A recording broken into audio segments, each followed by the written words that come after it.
One of the biggest staples of the Zelda series is sword fighting, so I'm going to do the opposite and ignore the sword altogether. Can you beat Ocarina of Time without swinging a sword? Let's dive right in! Oh, and today I'm using Ocarina of Time 3D. No reason, just felt like it would be a nice change of pace. And as a result, I don't have to say the usual no SRM, no arbitrary code execution line. Here we go. The adventure begins. The first step is to farm rupees. I also pick up the sword, but as expected, I will not be using it. While grabbing rupees, I notice that one of the signs keeps popping in and out of existence, but I don't think about it much. Instead, I go to the shop to make my first purchase. As soon as I figure out how to get my foot in the door, that is. Then I realize I don't actually have enough money yet, so I leave the shop to get a little bit more and struggle again to get back in there. I'm really good at this game. I buy a single stick and some Deku Nuts and continue on my epic quest to find more money, which involves jumping across the steps repeatedly as it's one of the few guaranteed rupee spawns. I basically just keep going from Mido's house to the shop back to Mido's house until I've got enough money. After collecting 60 rupees, I decide to take a quick detour to the Lost Woods, throw a nut on the scrub's face and buy a stick upgrade for 40 rupees. So now I have 20 Deku Sticks, more than enough to last me a little while. This will be our main weapon as young Link because, again, we don't have any training with the sword, so I'm not going to be using that. After collecting a few more rupees, it's finally time to get the Deku Shield, which will finally convince Mido to get out of the way. Entering the Deku Tree and... well, that's inconvenient. Inside the Deku Tree, I grab the dungeon map and then proceed to get to the slingshot room, giving me access to more non-sword weaponry. I know I'm weird for this, but I grew up on the Nintendo 64 version, so I kinda prefer the original aiming controls. Especially because I don't usually use gyro controls in the 3DS game. I pick up the compass from the topmost room and the first gold Skulltula of the run by shooting it with the slingshot, then jump down into the webbing and grab the other 2 gold Skulltulas currently available as well. Actually, this is about where I decide that this is going to be a 100% playthrough, which wasn't originally going to be the case, so this is probably why this video is going to turn out to be really long. I spent my first stick on the Skulltula because unlike the Nintendo 64 version, I can't seem to just jump past it, which is fine and it doesn't bother me. It bothers me. A lot. Queen Goma. The first time we're going to run into a much more tangible difference between the 3DS version and the Nintendo 64 version. While Deku Sticks are still as strong as the Master Sword, the jump attack for Deku Sticks no longer deals double damage. Because of this, it takes several more swings to down Queen Goma, but fortunately for me, she still goes down without a hitch. Also, I still jump attack at everything at this point of the game because, well, I'm used to it. Pick up the heart container on the way out, get told about triangles, and leave. After running away from Saria, because her facial expression doesn't change at all during this cutscene and it's kind of creeping me out, the adventure begins! I spent the first night in Hyrule Field simply running in circles while stall children chase Link off-screen. In the guard's post, also known as the Lots of Pots room, I uncover Gold Skulltula number 4 in a box. Kill it by throwing a pot at it. I then spend some rupees playing at the shooting gallery, though I fail and have to redo it once. Bigger Seed Bullet Bag. Going towards Hyrule Castle, I tried to shoot at Kepora Gabora, which of course doesn't work, why would it? Then knock my head into the tree he was on to knock out the 5th Gold Skulltula. Re-enter so that Malin is moved to the castle, which is still a weird requirement, but whatever. Get the weird egg and spend yet another night outside. Wet and cold. Next to a very loud, snoring guy. Also, these boxes are not oriented the same, and now that you've noticed it, I don't think you can unsee it either. You're welcome. After waking up Mario, it's time to sneak my way to the princess in the stealth section. I have no idea how the guards don't notice Link, because, yeah.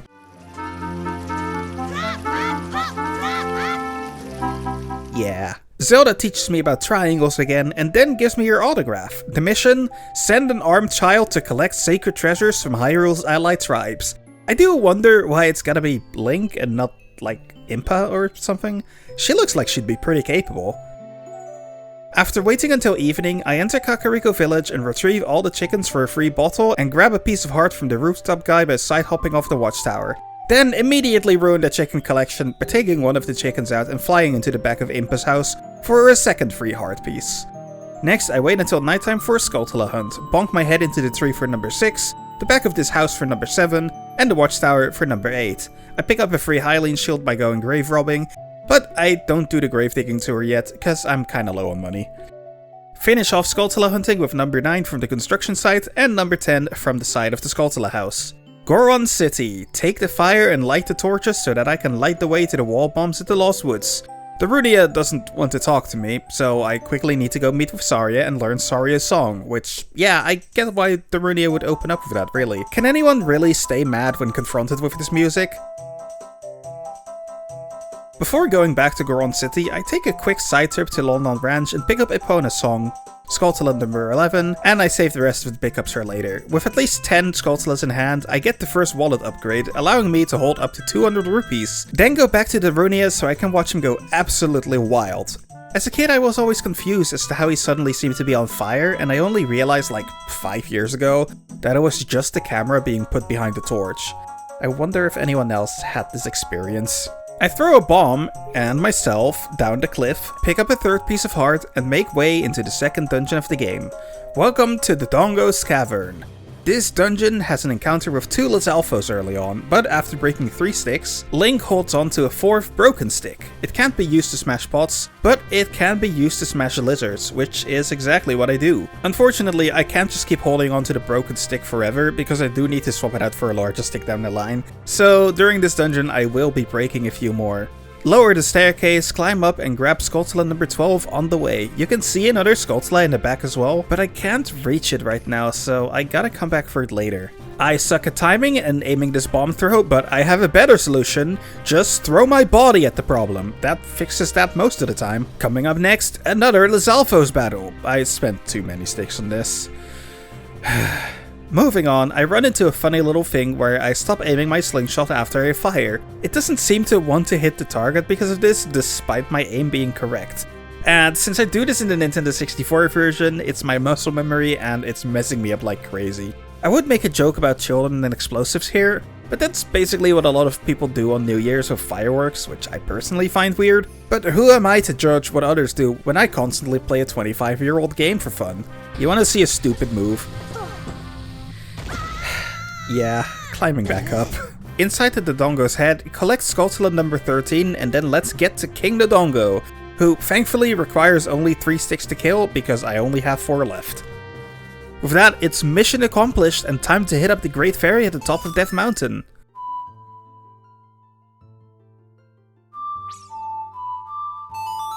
I have no idea why I spaced out completely like that. Rewatching this while scripting has been an adventure. With magic received from the Great Fairy, I venture forward into Death Mountain Crater to grab Skulltula number 14, and completely forget to grab the piece of heart here for now, but that's okay. With surely no tasks remaining near Kakariko Village, nope, not at all, I return to Kokiri Forest to get some more things taken care of there. First, I fully upgrade the Bullet Seed bag by scoring 3 bullseyes with the Deku Scrub there. I also open every grotto in the Lost Woods, because one such grotto has a business scrub that permanently increases the size of my nut capacity, and trying to say this in any reasonable way was practically impossible. With obviously everything here done, nope, nothing left on the table at all, I leave once again to continue the main quest. I'm actually frustrating myself with how much I keep leaving on the table in every location. Oh well! Zora River! I bonk my head into the tree to bring out Skulltula number 15! Explode it with a bomb for an instant kill, and because it's fun, use the chicken to grab piece of heart number 4 on the way and complete my first bonus heart container. Continue bringing that chicken all the way to the end to grab piece of heart number 5 as well, and grab Skulltula number 16 from the ladder during nighttime before finally entering Zora River.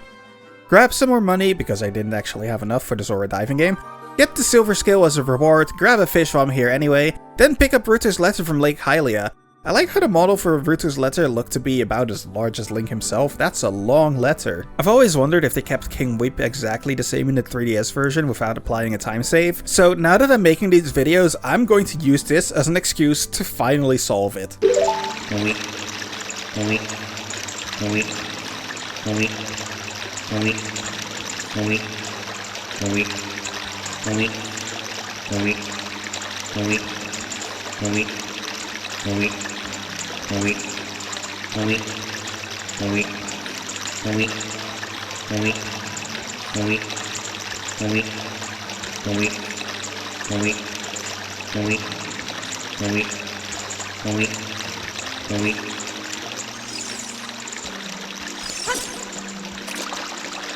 Did they really have to increase the detail on Jabu Jabu's belly? I'll be honest, I've never been a fan of this place, and I'm certainly not about to start now. Ruto absolutely was not there before the cutscene started. Oh no! Anyway, Skulltula number 17 from the wall. I always found it funny how some of these are super obvious, but don't ask people to get all 100, because others are just way out there. I collect the boomerang and then try to get Ruto to land on the open chest, but it turns out she bounces extra hard off the chest, so guess not. I'd say good attempt though. Dungeon map, compass, and also destroying every single one of these danger noodles. When the last one of them is destroyed, it's time to get to the mid-boss, but also I pick up Skulltula number 18 and number 19 on the way. Big Octorok! Thanks to sticks being nerfed in this version, he dies in 2 hits rather than just 1, but simply hug him to turn him around and strike him down with the stick. With that, it's a straight shot to the end with a quick grab of Skulltula number 20. Kill Baronade using the boomerang and Deku Sticks, get the spiritual stone from Princess Ruto, and now we're finally ready to become an adult. So, on the way out, grab heart piece number 6 from behind the waterfall by carrying the flame from King Zora's room to light the torches. I make my way to the castle to find Ganondorf chasing after Zelda and an Impa escaping the castle. In this scene, Link brandishes his sword, but because he's never swung a sword before, he kinda just stands there not sure what to do. Ganondorf takes advantage of this situation and blasts him with magic before leaving. Underrated Ganondorf moment here, by the way. He already knows Link is a key to opening the door to the Sacred Realm, so even though he has killed before and absolutely sees no issue with killing innocents or children, he leaves Link alive and pretends to chase after Zelda and Impa, while he secretly follows Link to the Temple of Time. But what Ganondorf probably did not expect is that I then proceed to spend the next 2 real-life hours going on a collection run. First on the list, the Bombchu Bowling Alley. If there's a place in Hyrule that makes me feel like I want to side with Ganondorf, it's this place right here.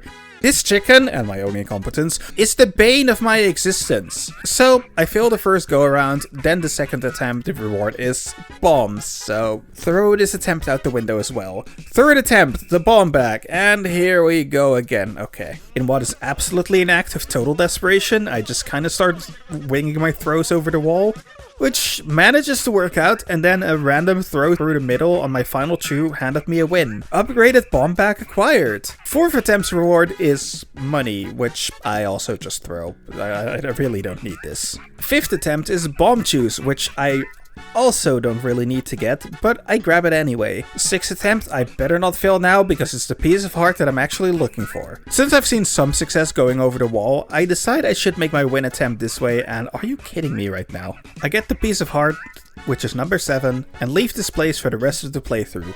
I will suffer no longer. Before leaving the castle town, I stop by the local Great Fairy and pick up Din's Fire. On my way to Kakariko, I open the hidden grotto near the small tree for Skulltula number 21. Pass by the graveyard and grab Skulltula number 22 from the soft soil. Annoyingly, Ocarina of Time 3D is against the idea of rebottling the bugs used for this, which is kind of annoying. I plant a magic bean as well, then make my way to the royal family's tomb, kill all the bats by just shooting them with the slingshot, and light the fires with Din's Fire for a rather pointless chest. Further in, I get the Sun Song, for which the cutscene automatically changes the time of day. In this grave, I play the Sun Song to make piece of heart number 8 appear, completing another heart container, and on the wall there's Skulltula number 23. Do Dampe's grave digging tour, which drops piece of heart number 9. Fun fact here, in the original version, if you leave without getting the piece of heart after it's been dug up, it becomes permanently missed, since digging up the heart piece sets the heart piece to be found. And if the heart piece is found, he will instead find 50 rupees. To fix this check is removed, and I guess they simply just trusted the player to not want to continue playing the grave digging tour because, well, you can just collect an infinite amount of heart pieces when you're here. Be careful when using this though, as having 30 heart containers will crash the game. Anyway, in the windmill, grab piece of heart number 10 by throwing the boomerang at it, Death Mountain Trail, Skulltula number 24 from the bombable wall, and Skulltula number 25 from the soft soil at the Dongo's Cavern. This marks the first quarter of the Gold Skulltulas complete. In the Dongo's Cavern, there are 3 more Skulltulas to pick up. One by going through the dungeon in reverse, which leaves a staircase with a climbable vine and lets you get close to the Skulltula, number 26. The others I'll come back for as an adult, and when I remember that I forgot about the one in the Dodongo hallway. In Goron City, stop Hot Rodder Goron in the back area to get the second and final bomb bag upgrade. Throw a bomb in a pot until the pot lands on Smiling for the 11th piece of heart. Also in the room with many boulders, blow a path to the back area for some meaningless chests, a bug refill, and Skulltula number 27. Back at Zora River, I buy a good amount more magic beans. No real reason, just felt like it. The soil here doesn't have a Skulltula for some reason. Hooray for consistent game design right there. Nighttime in Zora Fountain. I grabbed the Skulltula from the side of the rock, number 28, and the one in the tree outside of the Great Fairy's Fountain, number 29, before entering the fountain itself to receive Feroria's Wind, a spell I rarely ever use to be honest. Lake Hylia. I create a Scarecrow song that's easy enough to remember.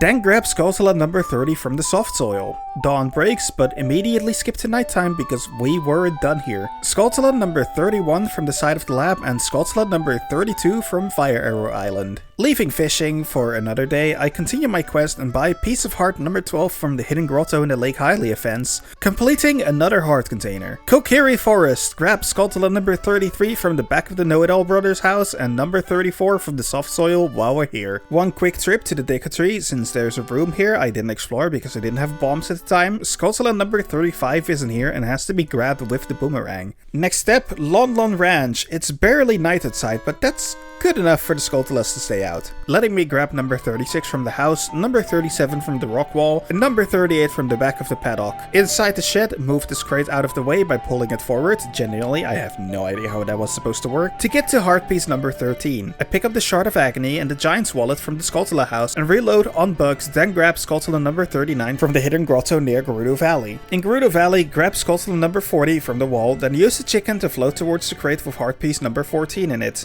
Use the chicken again to float down gently to the soft soil for Skulltula number 41 and climb the ladder behind the waterfall for piece of heart number 15. I finally remember I was missing a Skulltula in the Dongus Cavern, which makes number 42. The Lost Woods. I get the Skulltula from the soil in the bridge section for number 43, and I also play Saria's song for the Skull Kid, making him my friend and kickstarting the events of Majora's Mask for piece of heart number 16, completing another heart container. Then play Simon Says with the other two Skull Kids for piece of heart number 17.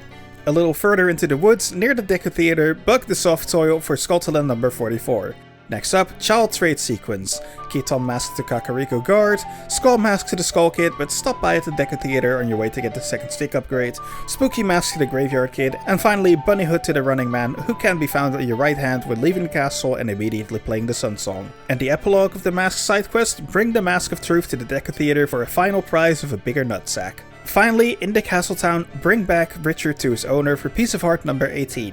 This completes almost everything that can be done pre-Master Sword without glitches, leaving a heart piece in the crater at the fishing hole and one for gambling at the treasure shop game, which is a 1 in 32 chance to win without the Lance of Truth. After all that, Ganondorf's stalking is finally over, as I finally pick up the Master Sword and accidentally leave the door open to the Sacred Realm. He might be laughing, but I know he's probably pissed off at me for wasting just so much time. Link is a big boy now, but remember, he doesn't have any training with swords, so we're not gonna risk him cutting himself. Also, Light Medallion. When Sheik shows up at the Master Sword's pedestal, Link brandishes his sword, but remembers his lack of training, so he doesn't swing it. First things first, the Kakariko Graveyard. We have a bit of a loot run to do. Take the Magic Bean lift up the crate to get to piece of heart number 19, and then gotta raise the corpse for the hookshot. After raising the corpse, instead of leaving the grave through the windmill, I get crushed by the door to warp back to the start, which is just normal stuff, really. This time I have to make it within a minute, so roll the Link gently down the path, finish with several seconds to spare despite getting hit numerous times. This gives piece of heart number 20 and is the first heart container I get on the second line. I feel so powerful right now. Using the hookshot to get to the top of the Skulltula house and to the top of Impa's house, I pick up Skulltula token number 45 and leave for Kokiri Forest to continue my quest. On the top of the twins' house, there's yet another Skulltula token, number 46. Take it and move along. In the Lost Woods, for once I don't backflip over Mido and instead use Saria's song. At the Deku Theater, take the magic plant up to grab Skulltula token number 47. I open the hidden Wolfos grotto, but kind of forgot that I don't have a swinging weapon anymore. But it's okay, as I blow them up with bombs instead. On the way through the Sacred Forest meadow, I pick up Skulltula number 48. Almost halfway now. At the end, I meet Sheik, who plays me the Minuet of Forest so I can come back here whenever. Once inside the Forest Temple... Okay, let me point out something I don't really like about Ocarina of Time 3D. It's a very faithful remake or remaster or port or whatever you want to call it really, but sometimes the cutscenes can be rather overzealous.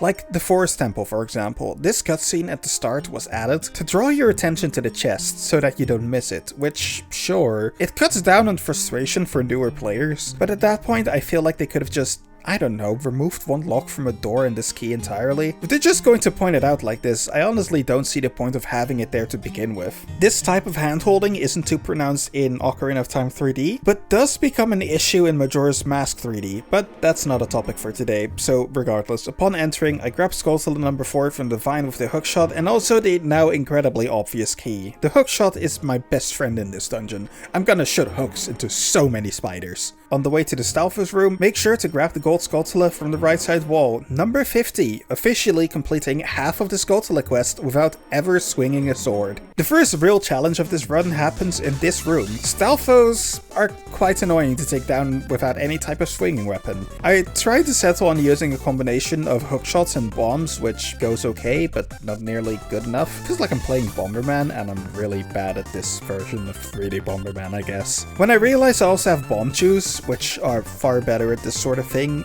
things actually turn out much better. Swapping to bomb chews turns out to not only be destructive, as it sometimes hits the Stalfos twice, but also self-destructive, as it tends to hit me too. But I do have plenty of health from running around Hyrule for hours as a child, so it's not really much of a problem. Second key acquired.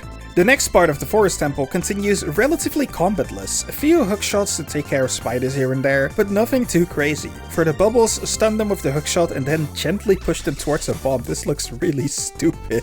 At the other side of the garden, hook onto this chest to get Skulltula number 51 and jump into the drained well for key number 3. I try and reach the 52nd Skulltula, but my hook is too short and move on towards the bow room, shooting more spiders with the hookshot while I'm at it. When I reach the bow room, I once again have to fight Stalfos, but this time I have a much better grasp on how to beat them, despite the damage to myself. And I breezed through them pretty quickly, but also Stalfos Wave Dash. I really do nearly die from damaging myself while fighting the Stalfos, but it's fine. I'm fine.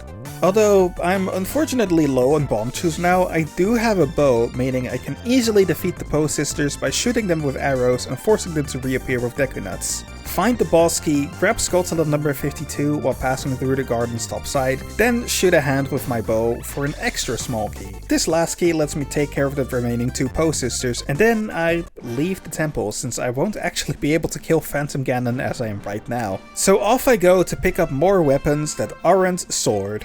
But first, more bonus items. First, I go to Lake Hylia and use the magic beam plant to raise up the roof on the lakeside laboratory and pick up Piece of Heart number 21. I also play the Scarecrow song for Benoru to unlock Pierre. Then I head over to Death Mountain, stop by the Dongo's Cavern on the way to grab Skulltula number 53 from the upper crevice in the Baby the Dongo's hallway. To Goron City, I stop Link the Goron by shooting an exploding plant with an arrow. Good times, he gives me a nice tunic for my troubles. I grab the... I'm so good at this game. Let's try that again. I grab the 54th Skulltula token and make my way into the Death Mountain crater. Sheik shows up, teaches me Bolero of Fire, and then leaves. I wonder what that was about. Fire Temple time! Aside from grabbing the Skulltula tokens, number 55 from the Song of Time bar door in the bridge area, number 56 from behind the hidden crevice in the maze area, number 57 and 58 in the upper maze area by summoning Pierre with the Scarecrow song, there's just no combat in this dungeon at all, aside from fighting the Flare Dancers, which can be defeated using bombs and arrows, this one room with the bats and the fire slug things, and the boss in the boss's own room, which can be fought with the Megaton Hammer exclusively. Grab the final Skulltula in this temple, number 59, on the way to the boss key, bonk for Valgia with the hammer, and then that's the Fire Temple. Once again, I kinda skim over the Fire Temple like I do in every single video with Ocarina of Time. I one day really need to respect this temple more. Now that I have the hammer, I can quickly drop by the Great Fairy in Death Mountain to double my magic meter, which isn't very necessary in this game, but I'm going for 100%, so I kinda have to. I also remember I still have a Piece of Heart to grab here, which becomes number 22. Leave the crater from the the top side in order to grab a Skulltula hidden behind one of the rocks here and here, being number 60 and number 61, and then I break my legs by jumping down without a care in the world. And finally, since I passed by Kakariko Village anyway, I decide this is a good time to play the shooting gallery, in which I immediately get bamboozled by the jumping rupee going first. But I do get it on my second try, upgrading the quiver to 40 arrows, and also I pass by the Skulltula house to get my remaining reward. A piece of heart, being number 23. One away from completing yet another heart container. I also remembered to actually get the Song of Bootstrap paradox. Returning to Zora's domain to find it frozen over entirely, I made sure I come here at nighttime for the Skulltula atop the frozen waterfall to appear. Number 62. And I grabbed this freestanding piece of heart on the ice for number 24, completing another heart container and signaling being 2/3 of the way in my journey. In the ice cavern, although it feels much less effective than the sword, I just smash everything with the hammer. And I won't lie, this is actually much more fun than using the sword. Bonk, bonk, bonk, bonk, bonk. The spinning scythe room houses Skulltula number 63. These keys are going to be the death of me, I swear. After grabbing the blue fire, I do this. I don't really know why there is solid ground here. Then go into this entirely optional room that not only houses Skulltula number 64, but also piece of heart number 25. Finally, the last Skulltula in this dungeon is in the slide puzzle room number 65. For the Ice Cavern's boss, smash the Wolfo's ass with a hammer, securing the iron boots and the Serenade of Water, but I don't play it yet because I'm not really done here. Leaving the ice cavern, I sink to the bottom of the Zora fountain for heart piece number 26. Come to think of it, there's a lot of heart pieces out here. I get the Zora tunic from King Zora, which, like the Goron tunic, I don't actually use for this playthrough. On the way out, I walk through the Zora River to grab the Skulltula near the first corner by standing on the fence, which gives you just enough distance to reach it with the regular hookshot, and the Skulltula close to the boulder, number 66 and number 67 respectively. At Lake Hylia, I break the crate at the Lakeside Laboratory for number 68, then make my way to the Water Temple. I actually love this temple. It's definitely an acquired taste, but it's quite good, you know? Especially since the iron boots are an item now. We meet with Princess Ruto, who has mastered the art of existing before Link enters the room since that day we met 7 years ago, and then she immediately disappears when we swim up. I tried to fight these guys with the hammer, but realize it's too slow, and then remember that basically everything in this dungeon can be fought with the hookshot anyway. So I'll try not to bore you with all the details. This video is looking to be rather long as it is already. I'll just give you some of the highlights, okay? This room got changed here pretty significantly, with the crystal no longer being behind bars, which is certainly a change. Also Skulltula number 69, nice. Then we get to this change in the 3DS version of the Water Temple, which is another one I don't really agree with. In the central pillar room, when you raise the water, the camera does this, hey, look what's here, look what's down here, get down here, zoom, which, yeah, that's convenient, and this goes a long way to combat the long-standing myth of being able to get stuck in the Water Temple, which by the way is impossible, and please never say that again. But again, I question, what's the point of having this here at all now if you're just going to spoil it, you know? Anyway, that's my Water Temple 3DS rant of that way. After raising the water further, it's time to fight Dark Link. Dark Link isn't nearly as vulnerable to the hammer in this version, and I resort to practically everything in my arsenal. Nuts, hookshots, hammer. Eventually I start getting low on HP and resort to using Did's Fire for my finishing blows, which I thankfully have more than enough magic for. I get the long shot and I play the Song of Time to move the block that was absolutely not raised that far up in the original version. Again, they were really worried that people would get stuck in this temple. Going down the hole, I pick up Skulltula number 70, and on the way to the boss key I pick up number 71, 72 from the central tower, and 73 from the passageway to Dark Link, before finally facing Morpha, who is easily defeated by hooking them into a corner and stabbing them repeatedly with a hammer. After getting the medallion from Ruto and talking to Sheik, I quickly pick up the fire arrow as well, since the time is set perfectly to do so. Then at nighttime, I grab Skulltula number 74 from the top of the tree. Hey, guys, remember the Forest Temple? Yeah, I suddenly remembered that too. I go back, finally take the elevator down, grab the Skulltula down on the wall for number 75, then get ready to face Phantom Ganon armed with a bottle, the bow, and the Megaton hammer. If you've never fought Phantom Ganon with the hammer before, give it a try. Maybe it's just me, but I find smashing things with the hammer to be so satisfying. I don't really know what's up with Saria. She kinda looks like she has been in the Forest Temple one too many days. Link finds out he's adopted, but not before getting jump scared by the Great Deku Sprout. Seriously, listen to him.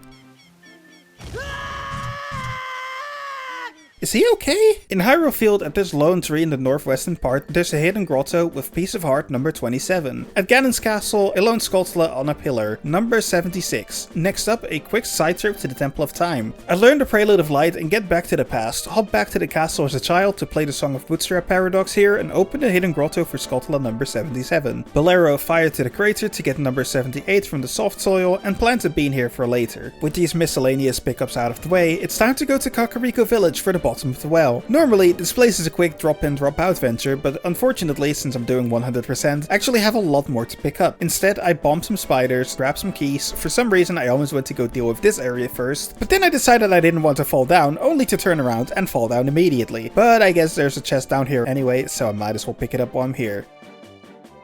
With the water drained, I fight Dead Hand, who just takes so many stakes to die. I'm glad I have so many of them. Lens of Truth obtained. In the coffin room, I grabbed the last key, then used them to get to Skulltula numbers 79, 80, and 81. Now that I have the Lens of Truth, I can finally play the treasure chest game and definitely not cheat by looking into chests, which is a mechanic that only works here, unfortunately, and get all the way to the end for piece of heart number 28. Just 8 more to go. I also spent 360 rupees on bomb chews because, well, why not, I guess. Back to Adult Link. Bolero back to Death Mountain Crater because I can get piece of heart number 29 now. Then I prelude back to the Temple of Time, even though I could have just as easily walked over to Kakariko Village from Death Mountain. Sheik explains that there's danger in the well, but I mean, I've been down there. It wasn't all that bad.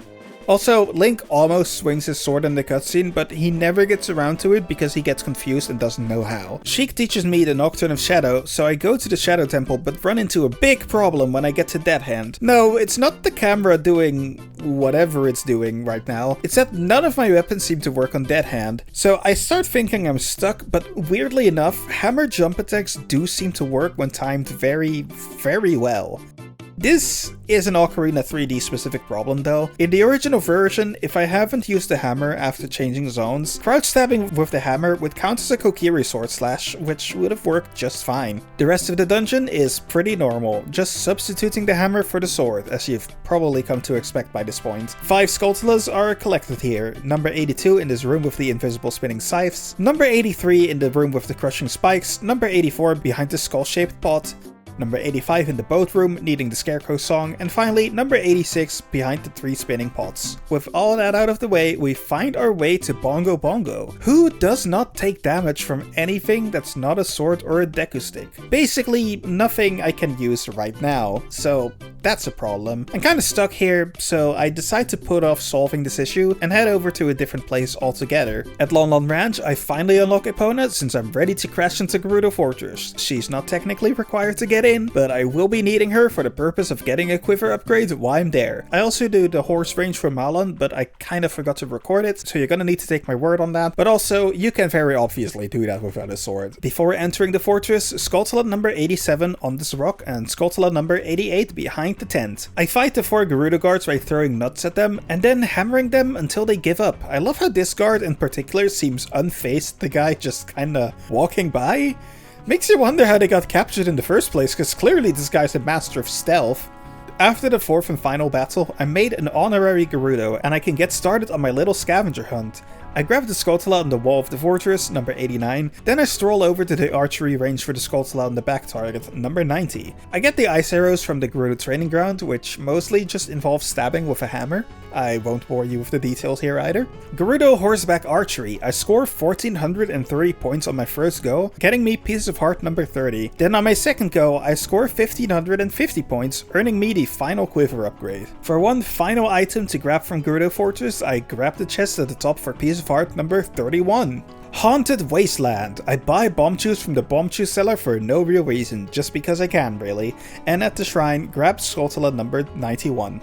Desert Colossus. Get to the Great Fairy Fountain for Naira's Love, then I hit the Skulltula using Din's Fire, just so that I don't have to aim twice while being besieged with the enemies that never leave you alone out here. That's number 92, and number 93 is also out here on the back of one of the trees. Finally, enter and leave the Spirit Temple for the Requiem of Spirit. Back as young Link, well, you know young Link has stakes which will work just fine, but also Skulltula number 94. I don't even really bother fighting the Stalfos, and instead accidentally push him off the edge. Whoops. Skulltula number 95 is right here too. On the way to the Iron Knuckle as young Link, Skulltula number 96 is right above one of the doors I enter from. So boomerang that as well. The Iron Knuckle. One of the most intense fights in all of Ocarina of Time. No, actually. I just blasted with Bombchus until it dies. I grabbed the silver gauntlets, then jumped down to bug the soil for Skulltula number 97, but I don't have beans on me right now, so I gotta go grab a bean. But that's okay, since I needed to stop by Zora River one more time anyway, to play every single non-warp song for the frogs. For playing the Song of Storms, I get heart piece number 32, completing yet another heart container, then get another 50 rupees for every other song played. When all the songs are played, a Simon Says minigame opens up, which allows me to grab another heart piece from them, number 33. I buy a few more Bombchus, and just to make this my last detour as young Link, I finally take some time to unwind and just fish. Fishing grants me the 34th piece of heart. 2 left. Throughout this video, I've forgotten exactly one thing I can do as young Link. Can you guess what it is? If so, not only have you been paying attention, but also, damn, you know this game super well. Back at the Desert Colossus, I plant a bean, then go back to Adult Link. As Adult Link, I go fish again. It is time to fish up the biggest Magikarp known to man and get the golden skill, which I can then use at the Lakeside Laboratory to dive all the way down and get piece of heart number 35. Then at the Desert Colossus, I take the magic bean plant to the 36th and final piece of heart, completing the hunt for hearts. Spirit Temple time, for real this time. Skulltula number 98 is behind the Song of Time block, and Skulltula number 99 is right here in the lobby. There's nothing particularly noteworthy about the Spirit Temple. The Iron Knuckle is taken out by Bombchus, and so is the Nabooru Knuckle, although she gets real close, not gonna lie. Twin Rova can be hurt with the hammer, which is as satisfying as it is getting kind of boring, so no problem there. So now, the elephant in the room. I still have to defeat Bongo Bongo, but lucky for me, I do have an ace up my sleeve. Back to the fishing hole. By changing an item on the pause screen that is usable in the fishing hole, like the overboots, to an item that is not usable, upon unpausing, there's a frame I can actually use the item. I use this to set down a bomb, currently an illegal item, and hurt myself while casting a rod.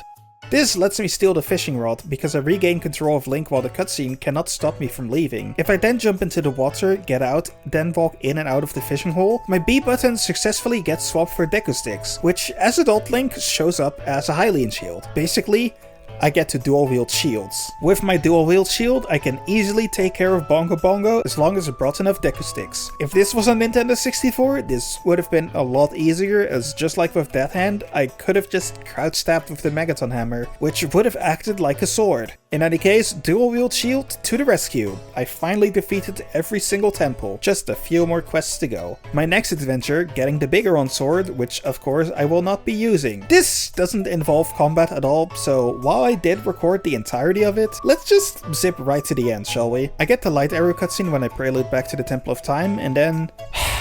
Okay, final guess as to what I missed as young Link. I forgot the milk bottle from Talon at the ranch. God, I'm stupid. Home stretch, Ganon's castle. I take care of each trial using every item that isn't a sword, and get the golden gauntlets from the Shadow trial as well. There really isn't much to see here. After finishing the trials, I leave to get double defense from the fairy fountain, and then get the last gold Skulltula, number 100, under the silver gauntlets boulder at the Zora fountain, which I have been forgetting about this entire time, and finish the big post side quest for the 4th bottle. Now, I've collected every item, every heart, every Skulltula, and every upgrade. With absolutely nothing left to do, it's time to finish off Ganondorf. The Stalfos and Lizalfos leading up to him are defeated with Megaton Hammer stabs, the Iron Knuckles are defeated together with Bombchus. Ganondorf himself is a chump, dying to basically the same combination of items as Phantom Ganon, just with light arrows mixed in. He got bonked. Finally, Ganon himself. Link draws his sword, not really sure why, he's never used one before, and the epic battle begins. Just kidding, I nut on Ganon's tail repeatedly until I can pick up the Master Sword again, then nut on his tail until he stops taking damage. Unfortunately, he actually does fully stop taking damage, requiring a certain item to beat him. Nuts won't work, the hammer won't work. After all of this, I can finally answer the question. Can you beat Ocarina of Time without swinging your sword? Well, no, you can't. You can, however, do literally everything else. And I do mean literally everything else in the game. Also, I guess technically you can beat the game without swinging a sword because you can just warp to the credits, but you can't kill Ganon. Killing Ganon is the literal only thing you need a sword for. So, have fun with this information. Bye! A very special thanks to AwesomeSwifter11 and everyone else for supporting me making these silly videos. For more information on how to support me or join the Discord, check out the links in the description. Thanks!